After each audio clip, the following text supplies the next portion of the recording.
اللہ کو پیارے ہو گئے۔ میرے بچوں نے شاید باپ کا آخری دیدار کرنا تھا سو کر لیا۔ میرے چچا زاد بھائی کی شہر میں ورکشاپ تھی۔ میرے بچوں نے وہاں جانا شروع کر دیا تاکہ کام سیکھ لیں اور 4 پیسے بھی کما کر گھر لا سکے۔ جب انہوں نے پوری طرح کام سیکھ لیا تو ان کو روز کی اجرت بھی ملنے لگی اور گھر کا گزارا چلنے لگا۔ انہی دنوں میں بیمار رہنے لگی تھی۔ زیادہ محنت مزدوری نہیں کر سکتی تھی۔ بہت غم ہوتا تھا کہ میں نے کیا سوچا تھا اور میرے بچے کیا بن رہے ہیں۔ میں نے تو ان کو پڑھانے لکھانے اور اعلیٰ تعلیم دلانے کا خواب دیکھا تھا۔ ان کو ڈاکٹر اور انجینئر بنانا چاہتی تھی اور یہ ورکشاپ میں مستری بن رہے تھے۔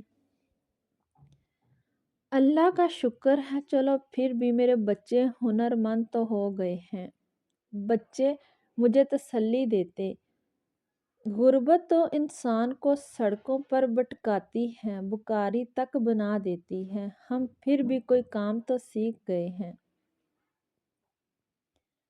وہ اپنی ننھی سی عقل سے میرا حوصلہ بڑھاتے تھے اور میں آنسو پوچھ لیا کرتی تھی، لیکن مجھے ان کو کام کرتے دیکھ کر بہت دکھ ہوتا تھا کہ یہ تو ان کے پڑھنے لکھنے اور کھیلنے کودنے کے دن تھے۔ بڑے بیٹے کو پڑھنے کا بہت شوق تھا۔ جب وقت ملتا وہ کتابیں لے کر بیٹھ جاتا۔ یوں اپنی ہمت سے اس نے پرائیویٹ میٹرک کر لیا۔ انہی دنوں میرے سسر کے ماموں زاد بچوں کا احوال پوچھنے آئے۔ وہ اثر و رسوخ والے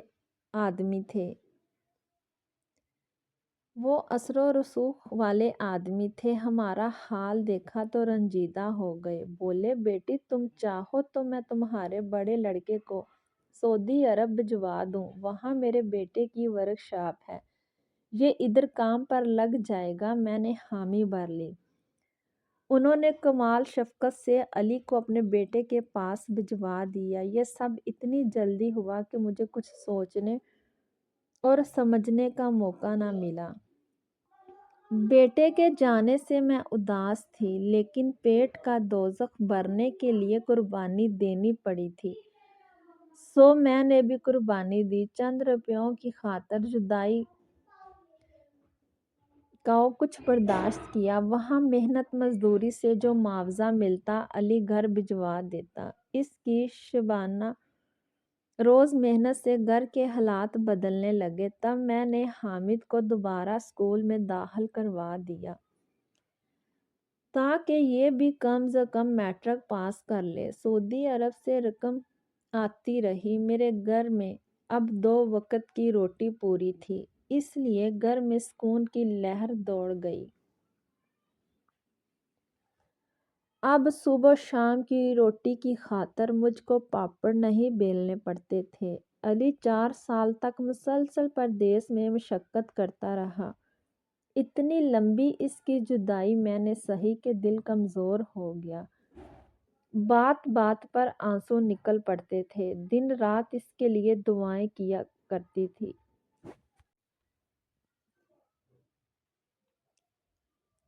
جب وہ لوٹا تو ہمارے گھر میں خوشحالی آ چکی تھی۔ وہ اپنے ساتھ گھریلو آسائش کی چھوٹی موٹی اشیاء بھی لایا تھا۔ سچ ہے کہ جب بیٹے جوان ہو جائیں تو ماؤں کی فکریں کم ہو جاتی ہیں اور وہ کماؤ ہو جائیں تو دکھ بھی گھٹنے لگتے ہیں۔ ایسا ہی میرے ساتھ بھی ہوا۔ اب ایک ہی فکر تھی کہ کب ان کا گھر آباد ہو اور میں ان کی خوشیاں دیکھوں۔ ان کے چہرے کی خوشی دیکھنے کو تو جی رہی تھی۔ میں نے اپنی پڑوسن کے سامنے دامن پھیلایا اور اس نے اپنی دونوں بچیوں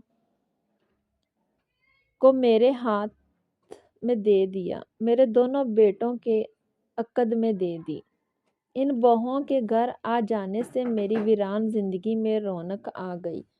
دونوں بہت اچھی اور خوش مزاج تھی۔ انہوں نے آتے ہی گھر کو سنبھال لیا اور میری لڑکیوں کے بیاہ کی فکر میں لگ گئیں۔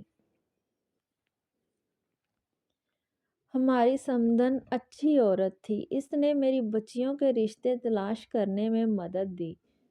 یوں میں اپنی لڑکیوں کو بہانے میں کامیاب ہو گئی۔ اسی دوران علی نے اپنے چھوٹے بھائی حامد کو بھی سعودی عرب بلوا لیا۔ 2 سال دونوں نے وہاں محنت سے کمایا اور میرا گھر بھر دیا۔ اب میرے پاس کسی شے کی کمی نہ تھی۔ اللہ نے پوتے بھی عطا کر دیے۔ اب میں نے بیٹوں سے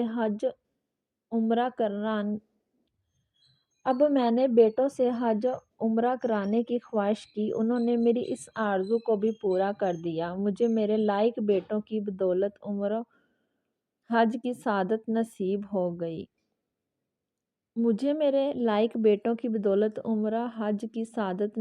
ہو گئی۔ دونوں لڑکوں نے مجھے کو خوب شاپنگ کرائی اور اپنے بیویوں کے لیے بھی عمدہ جوڑے لے کر دیے۔ اپنے بچوں کے لیے کھلونے اور دیگر چیزیں لیے میں لدی پھدی گھر لوٹی۔ گویا اب میری سب خواہشیں پوری ہو گئی۔ بیوی بچوں کے لیے ہمارا گھر سکون کا گہوارہ تھا۔ میری اور میری بہوؤں کی سوائے ایک بات کے ہر بات میں بنتی تھی۔ دراصل یہ دونوں بہنیں ضرورت سے زیادہ کھانا بنا لیتی تھیں اور رات کو جب کافی سارا کھانا بچ جاتا تو اسے ضائع کر دیتی۔ اس بات پر میرا جی جلتا اور میں بہت کڑتی تھی۔ روزانہ ان کو سمجھاتی، کبھی پیار سے کبھی غصے سے، کہ میری بچیوں اس طرح کی لاپرواہی نہ کیا کرو۔ بچا ہوا کھانا پھینکنے سے رزق کی بے حرمتی ہوتی ہے اور ہمارا رازق اس بات سے ناراض ہوتا ہے۔ یا تو کسی کو دے دیا کر یا پھر اتنا بنایا کرو کہ کھانا ضائع نہ ہو۔ اس پر وہ کہتی کہ ہم بچا ہوا کھانا دینے کہاں جائیں، کوئی دروازے پر صدا دے کر لے جائے تو لے جائے۔ ہمارا بچوں والا گھر ہے، ہم سے اتنا ناپ تول کر کے کھانا نہیں بن سکتا۔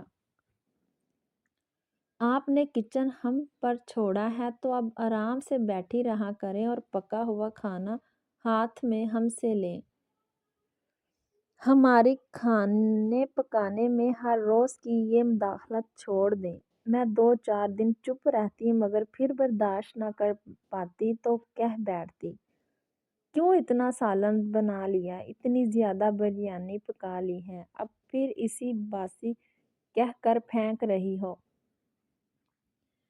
اللہ تعالیٰ ناراض ہوتے ہیں، ایسا نہ کیا کرو۔ اس بات سے وہ مجھ سے چڑھنے لگی تھیں۔ کبھی زبان نہ چلاتی تھی میرے سامنے، اب چلانے لگی، یہاں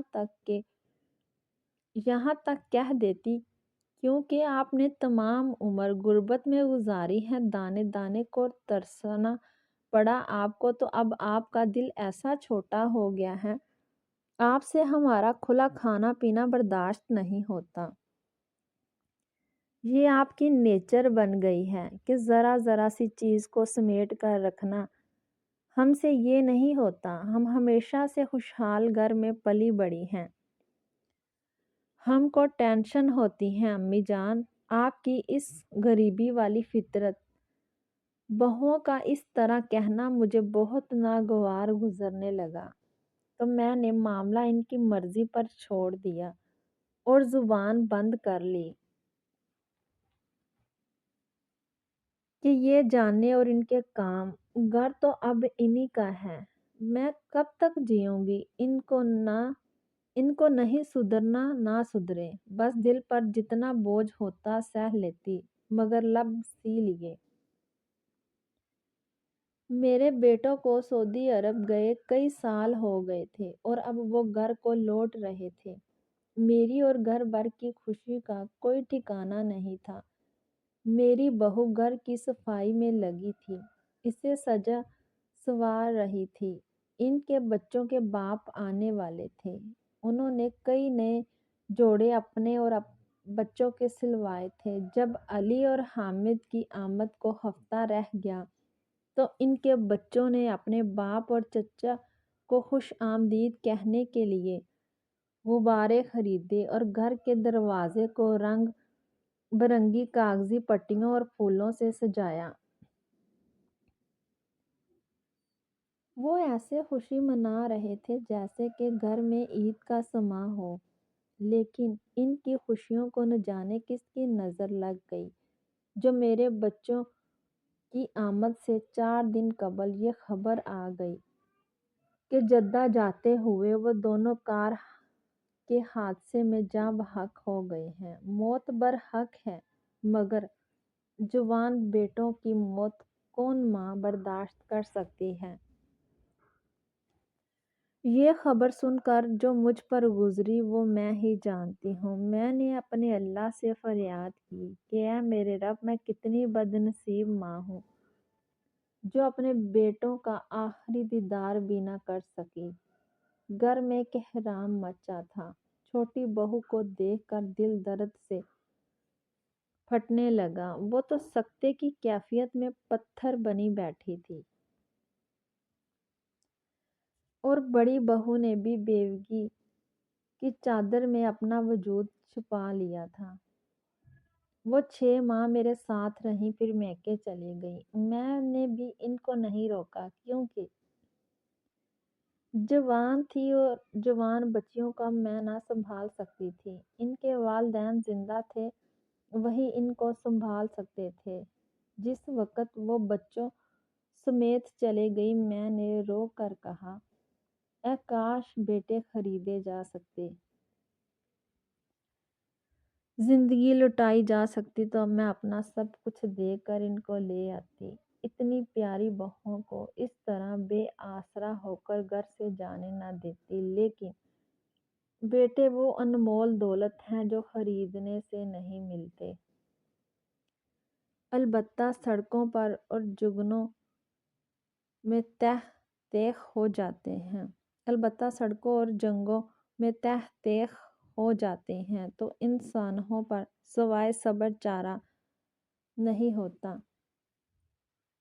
میری بہوؤں کے والد جب تک زندہ رہے، انہوں نے میرے پوتوں اور پوتی کو کوئی تکلیف نہ ہونے دی۔ تمام خرچہ ان کا اٹھاتے تھے اور میرا بھی خیال رکھتے تھے۔ لیکن ان کے انتقال کے بعد میری بہوؤں پر بھی وہی دن آ گئے جو مجھ پر آئے تھے۔ انہوں نے بھی میری طرح محنت مشقت شروع کر دی۔ اپنے بچے پالنے کے لیے ان کی قسمت بھی مجھ جیسی ہوئی۔